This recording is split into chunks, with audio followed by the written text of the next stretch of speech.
29th question. సీకెన్ ఏ plus tan ఏ into 1 minus sine ఏ. Okay.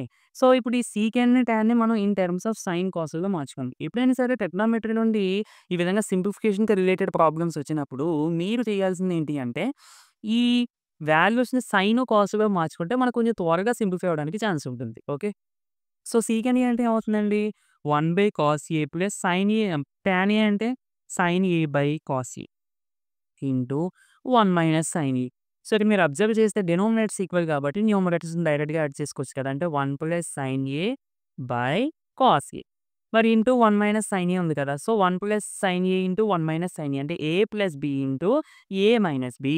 ఏ square minus B square. ఏ ప్లస్‌లో లేదంటే రాసుకోండి. ఏ plus B into ఏ minus B. ఏ square minus B square. ఏ square అంటే ఏ ప్లేస్‌లో 1 ఉంది కాబట్టి 1 square minus B square. B అంటే sine ఏ ఉంది కాబట్టి sign square A by cos A. So, again మళ్ళీ 1 స్క్వేర్ అంటే ఎంతండి? 1. 1 మైనస్ సైన్ స్క్వేర్ ఏ ఎంతవుతుంది? So, sine square a plus cos square a is equal to 1 కదండీ! సైన్ స్క్వేర్ ఏని అటు పంపించండి ఒకసారి.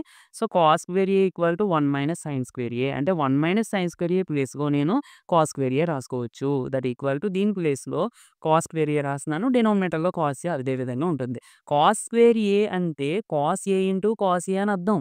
ఓకే. బై కాస్ ఏ. ఒక కాస్ ఏ క్యాన్సిల్ అయిపోద్ది. సో, ఫైనల్‌గా మనకి ఆన్సర్ వచ్చేసరికి కాస్ ఏ అన్నమాట. ఓకే.